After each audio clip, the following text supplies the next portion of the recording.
এইবিলাক কথা টলাৰেঞ্চি বা এটা দলক এনেকুৱা ধৰণে ব্যৱহাৰ কৰাৰ যি ব্যৱস্থা, এই ব্যৱস্থাই অখিল গগৈয়ে একনায়কত্ববাদ বিৰোধীৰ একনায়কত্ববাদ চলোৱাৰ এটা প্ৰৱণতা ইয়াত দেখা গৈছে, যিটো কেতিয়াও কংগ্ৰেছ দলে কেতিয়াও মানি নলয় আৰু অন্য দলে মানি নলয়। এই ফেচিবাদী শব্দটোৱে হীৰেণ গোহাঁইৰ নিচিনা মানুহক যদি তেনেকৈ কয়, তেওঁ ঠিকাদাৰ বুলি কৈছে কংগ্ৰেছ, ঠিকাদাৰ বুলি যদি তেওঁ কৈছে, এই ঠিকাদাৰ বুলি কোৱা কথাটো লৈ পেলাই এটা সময়ত এই অখিল গগৈয়ে আমাৰ হিমন্ত বিশ্ব শৰ্মা ডাঙৰীয়াক বহু ধৰণৰ কথা তেওঁ বক্তব্য ৰাখিছিল। এই কথাবিলাকে এতিয়া প্ৰমাণ কৰিছে যে আগন্তুক দিনত এই যে চাৰিমুখীয়া যিটো দলখিনি, এই চাৰিমুখীয়া দলে কেতিয়াও একমুখীয়া হ'ব পাৰিব বুলি মই নাভাবোঁ। আৰু ইয়াৰ বৰ্তমান কংগ্ৰেছ দলক মানসিকভাৱে কংগ্ৰেছ দলক আৰু দুৰ্বলে কৰিব আৰু আগন্তুক দিনত কংগ্ৰেছ দলত মোৰ হিচাপত কংগ্ৰেছ দল নামি ছিংগুল ডিজিটত থাকিব ২৬ৰ নিৰ্বাচনত।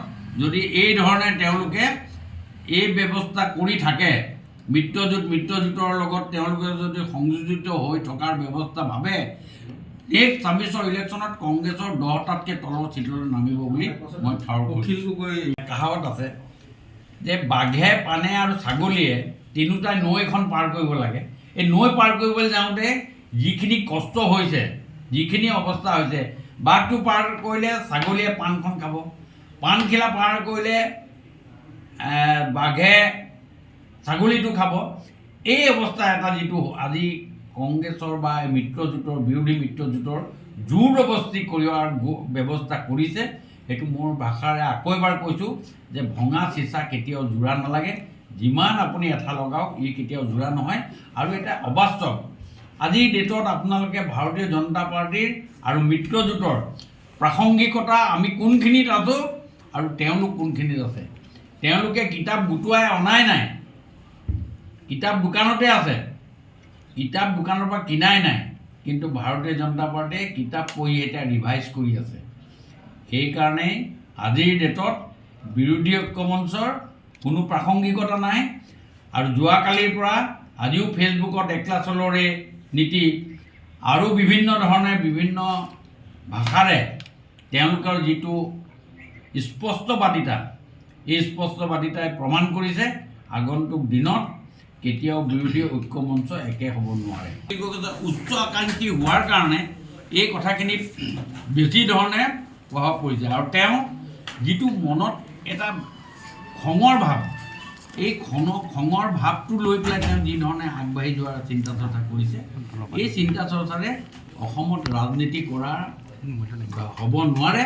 বিশেষকৈ আজিৰ ডেটত ভাৰতীয় জনতা পাৰ্টীৰ আৰু ডক্টৰ হিমন্ত বিশ্ব শৰ্মা ডাঙৰীয়াৰ যি প্ৰাসংগিকতা, এই প্ৰাসংগিকতাক মষিমূৰ কৰিবৰ কাৰণে অখিল গগৈ, ভূপেন বৰা আৰু বিৰোধী দলসকলৰ এনেকুৱা ধৰণৰ মনোভাৱেৰে মষিমূৰ কৰাৰ কথা মুংগেৰী লাল কি হাচিন চপনি। আপোনালোকৰ আগত আজি নহয়, আজি বাৰম্বাৰ মই কৈ আছোঁ, এই গোটেই এই গোট যেতিয়া কেতিয়াও মিলন হ'ব নোৱাৰে। ই এটা অবাস্তৱ কথা এটা, অবাস্তৱ কথা এটা। এজনে যদি পূবলৈ চাইছে, এজনে পশ্চিমলৈ চাইছে। এই চাৰিও দিশত চোৱা মানুহসকলক এজেগালৈ চোৱাৰ যি ব্যৱস্থা কৰিব খুজিছে জোৰ জবস্তি, এই কামটো কেতিয়াও কৰিব নোৱাৰে। আৰু ইয়াত এটাই কথা হ'ল, তেখেতসকলৰ সকলোৰে এটা মনত চিন্তা যে হিমন্ত বিশ্ব শৰ্মা ডাঙৰীয়া আৰু বিজেপিক এগেইনষ্ট কৰিব লাগে।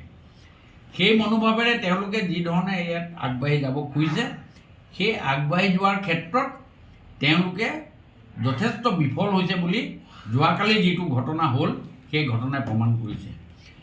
হীৰেণ গোহাঁই ডাঙৰীয়াই যি ধৰণেৰে আৰম্ভ কৰিব খুজিছে, অখিল গগৈ যিটো ভাষ্য, আৰু তাৰ উপৰিও আমাৰ প্ৰদ্যুৎ বৰদলৈ ডাঙৰীয়া আৰু কংগ্ৰেছ সভাপতি ভূপেন বৰা ডাঙৰীয়াই তাৰ পৰা ওলাই অহাৰ ধৰণ, এই গোটেই কথাবিলাকে আৰু প্ৰমাণ কৰিছে যে তেওঁলোকৰ মাজত যিটো ব্যৱধান, সেই ব্যৱধান বেছি হৈছে।